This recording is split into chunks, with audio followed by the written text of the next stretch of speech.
สบายดีวันนี้ก็ถือว่าเป็นโอกาสดีเนาะอาว่าโต้งได้มาเที่ยวบ้านโนนแดง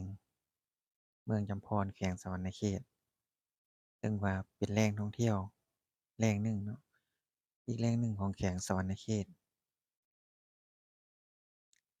ซึ่งแหล่งท่องเที่ยวเป็นหนองปลาฟ้าพี่น้องอืมซึ่งมีปลาฟ้าขนาดใหญ่พอสมควรเลยไปเบิ่งไปติดตามนำกันเพิ่นว่าผู้ใดมีบุญนะจั่งได้เห็นนะไผบ่มีบุญก็สิบ่เห็นมันสิบ่ขึ้นมาได้แต่หนองนะ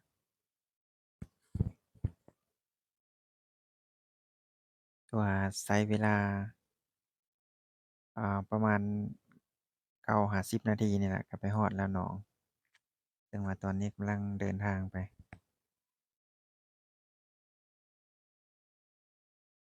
บรรยากาศก็ถือว่าดีมื้อนี้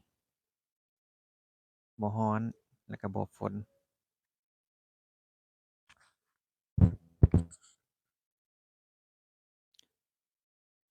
จุดประสงค์ของเรามันไปเลาะขายตู้พี่น้องแต่ว่าถือโอกาสเที่ยวชมเลยบรรยากาศถือว่าดี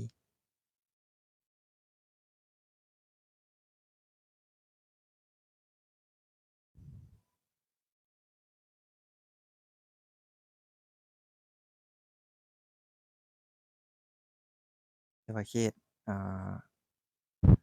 เมืองจำพรนี่มันถือว่ายังบ่มีไผดำนาเนาะสำหรับการเดินทางตั้งแต่พู้นล่ะแก่งกอกพู้นล่ะมา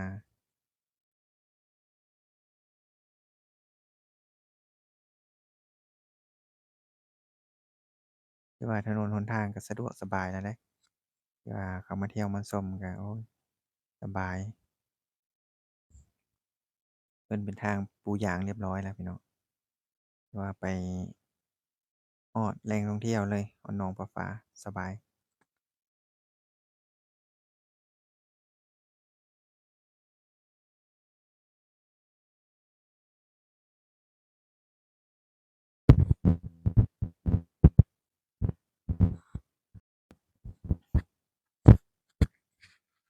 ถือว่าแขวงสะหวรรณเขตเราก็ถือว่า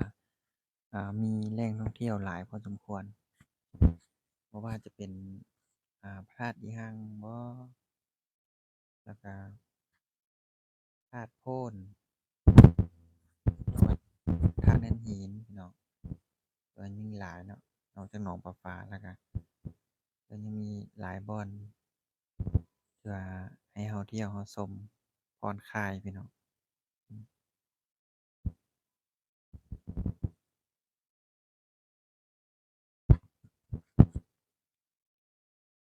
รับผู้มาเที่ยวมาชมก็สามารถมาได้หลายทางพี่น้องบ่ว่าสิมาทางแว่หลัก35บ่หรือว่ามาทางหลงลิงหรือว่า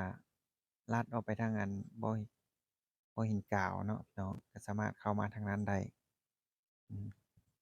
หรือว่าสิลัดทางบ้านอุ้มน้ำค้อมเข้ามาก็ได้พี่น้องอืมแล้วก็มาทางอ่า ปากช่องก็ถือว่าลัดทางนาโคกก็ได้มาทางหาน้ำบ้านแบ้งก็ได้พี่น้องถือว่าหลายทางเนาะเข้ามาแต่ก็สิมีเส้นทางที่ว่าบ่อนยากบ่อนง่ายนะแต่ว่าสะดวกแท้แม่นมาทางหลัก35นะเข้ามาทางแก่งกอกพี่น้องก็เลยเข้ามาทางเมืองชนอ่า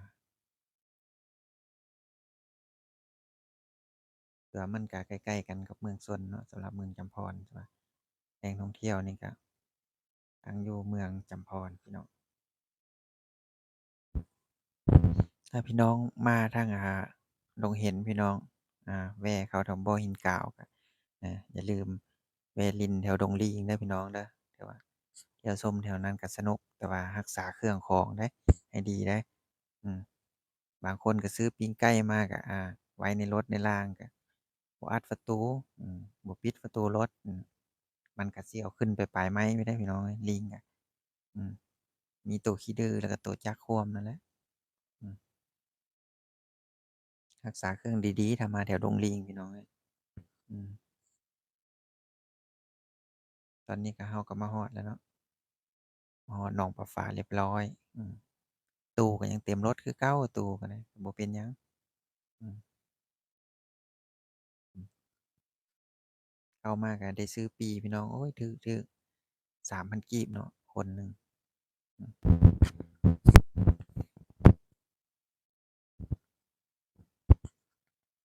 เราก็มาแวะประมาณ8โมงเช้าพี่น้องคือว่าคนก็ยังบ่ทันมาเที่ยวมาชมหลายปานใดอืม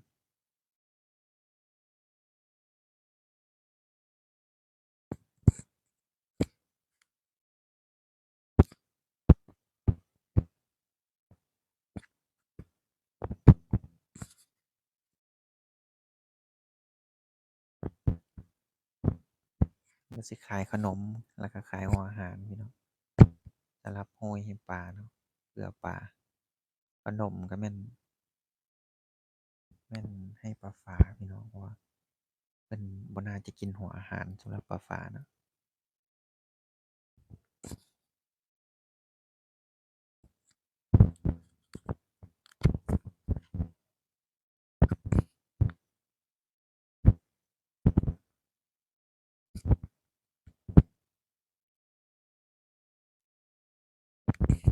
ตอนนี้มันพุงปลานะกินหัวอาหารแล้วปลาฝาเพิ่นกำลังจะมานี่มาแล้วพี่น้องแต่ว่าใหญ่พอสมควรแต่ว่าเขาถ่ายมันขนาดไก่เด้แล้วก็สิมีลูกน้อยเพิ่นน่ะว่ายน้ำอยู่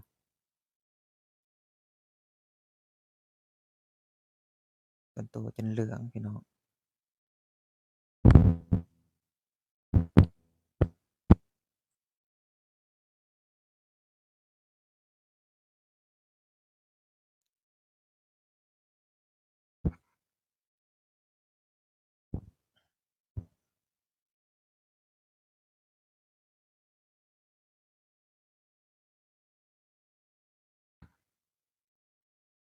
ตัวเหลืองปานค่ำพี่น้อง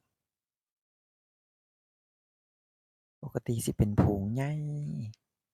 แต่ว่าเห็นมื้อนี้ขึ้นมา3ตัวพี่น้องมีตัวน่าจะเป็นตัวผู้ตัวเมียแล้วก็ลูกเป็น3ตัวน่าจะเป็นครอบครัวหนึ่ง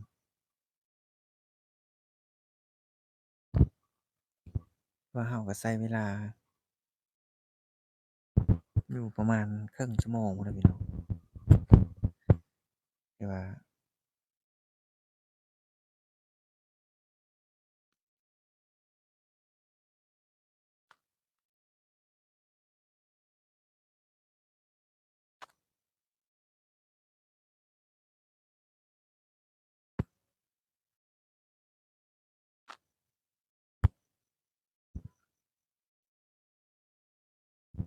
ปลาก็หลาย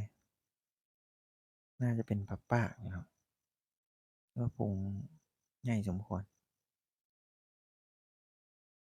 ก็เริ่มทยอยมีคนมาเที่ยวแล้วพี่น้องอืมแต่ว่าเราก็มันมาเช้าเพราะว่ามาเลาะขายเครื่องเลยสิประมาณ8โมงเช้าเนาะ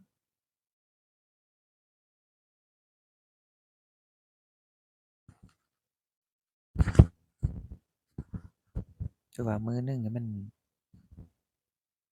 หลายพี่น้องหลายคนที่ว่าเวียนกันมาเข้ามาให้อาหารมาเฮ็ดบุญพี่น้อง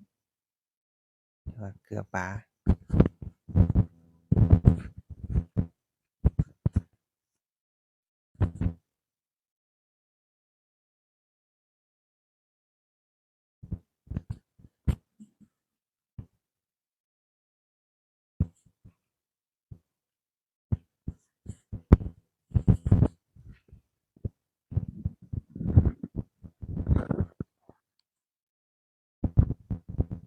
ปกติที่มีเจ้าถิ่นแต่ว่าคนภายในบ้านเพิ่นเนาะแต่ว่าเลาะขึ้นให้เบิ่งแต่ว่าเราก็บ่รู้วิธี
ทีมงานเขาก็เกี่ยม